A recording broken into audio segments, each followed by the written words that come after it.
Okay, Brett just posted something. Brett, again, I interviewed the CEO of Figure last week. That podcast will be coming out soon. I actually sent him the podcast last night, so he's going to listen to it, and then we'll be good to post it. He just posted a video you guys mentioned in the chat. I'm pulling this up right now. Okay, cool. I've never seen this video. So here we go. Introducing Helix, our newest AI that thinks like a human. To bring robots into homes, we need a step change in capabilities. Helix can generalize to any household item. All right, here we go. I've not seen this before. Let's take a look at what Helix is. Hey, Figures, can you come here?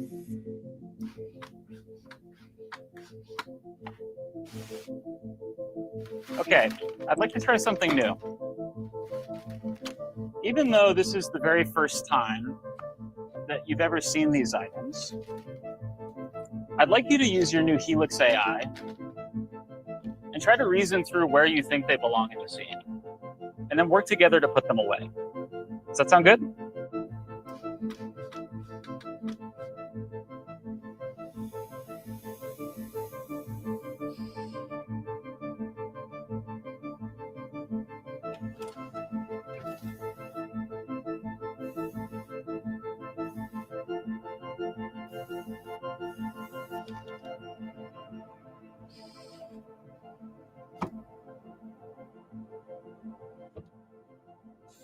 So it looks like the bots are placing items in a certain area. They don't know what these items are. So these are generalized.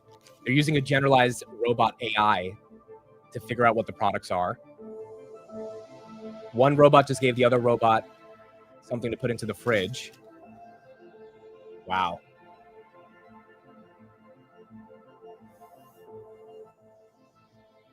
There's an apple left and there's cookies left. That does not go to the fridge.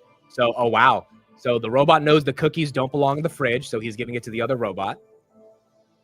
Dude, I can't believe we're living. This is somewhat of the stuff I saw when I was at the factory, guys, which is why my new philosophy is just like, I'm buying Tesla and I don't care, because I think this is very bullish for Tesla. I didn't see this exact demo. I saw a different demo at the factory. This is insane. This is not OpenAI, by the way. This is their new AI. So they created kind of their own foundation model to build this.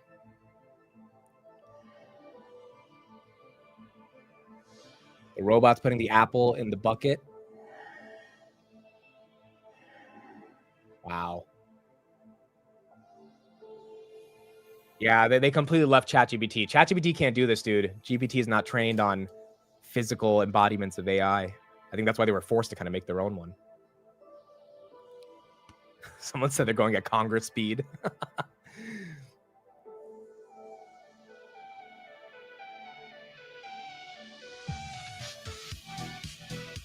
Object generalization.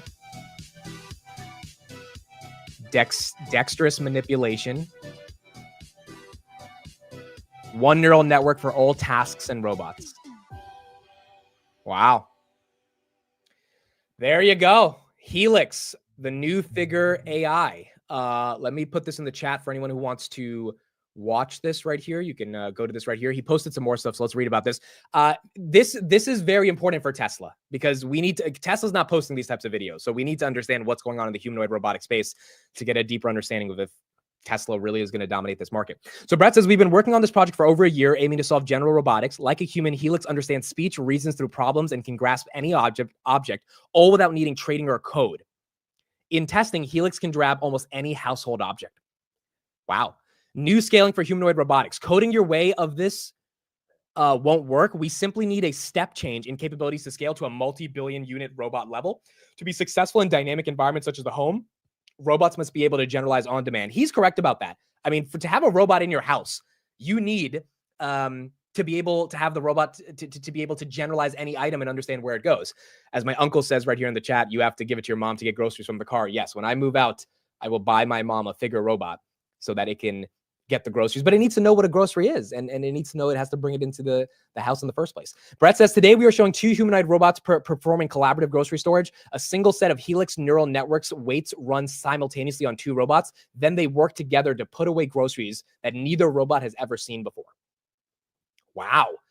So Brett is saying the neural nets the robots are trained on have never seen ketchup or cookies or an apple, but because of their AI trained on the proprietary hardware that they built, they can sense if ketchup belongs in a fridge or not.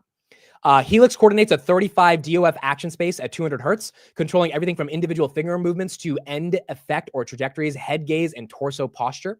What's truly exciting is that these robots can now generally pick up any household item. For instance, we asked it to pick up the dessert item. Helix identifies the toy cactus, chooses the nearest hand, and executes precise motor capabilities to grasp it securely. Let's watch this because we didn't see this. Pick up the dessert item. Oh, the desert item. Sorry, not dessert, desert. So that's why it's picking up the cactus. Wow. So it can recognize there's a car, there's chains, there's a hat, and then there's a cactus, which represents the desert. And once you say the desert, it should be able to use their own LLMs to make the connection that cactuses usually tend to be in a desert and then identify that. Helix is a novel architecture, System 1, System 2. System 2 is an internet pre-trained 7 billion parameter VLM. System 1 is a 80 million parameter visual motor policy. Each system runs onboard embedded GPUs. That's NVIDIA, by the way. We talked a lot about NVIDIA on the podcast that you guys will see, making it immediately ready for commercial deployment. Wow. Today, we're launching our first technical report. The report details Helix, a generalist vision language action VLA model. Wow, they put out a full report on this thing. Huh. The humanoid robotic enthusiasts are going to have a field day with this. This is exciting. So why is this really cool? Well, first of all, Tesla has not done anything like this, right? And so I'm sure Tesla's working on stuff like this. Tesla just hasn't unveiled it yet. But because they haven't unveiled it yet, the only thing we can look at is something like a figure. That's the best proxy for kind of what's going on in the broader humanoid robot sector. To me, again, seeing this is phenomenal, but my thesis on this concludes, at least for me, by Tesla. Because if we believe that Figure is going to win in this game, I don't think we're going to believe that Elon's not going to win in this game. And if Elon's not going to win, and Figure might be a little ahead right now, but Tesla's catching up, or maybe Tesla's really ahead and they're just not showing off their stuff. The point is there's going to be 3 to 4 winners, in my opinion. And Figure and Tesla, I think, are going to be up there. Now, Apple's putting their ring in the race. They're trying to get some humanoid investments done. Meta potentially might be investing in Figure. That was a note that came up by Bloomberg last Friday.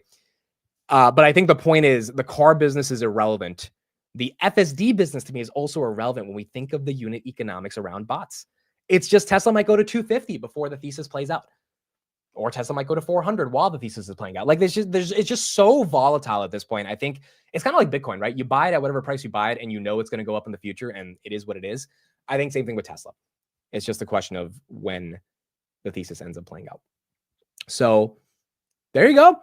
Pretty exciting stuff by Figure. And outside of the implications on Tesla, to me, the broader implications on the AI market and technology trends is, and this is kind of what I was saying yesterday, although it definitely feels a bit frothy in certain sectors of the market, when you see robots working like that, like when you see robots giving items to each other and generalizing different products that they've never seen before, I mean, it's one of those things where it's like, how can you be bearish against just technology and how it's developing?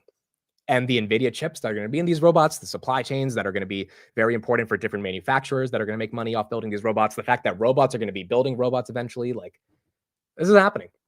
And it's really exciting to ultimately see it happen.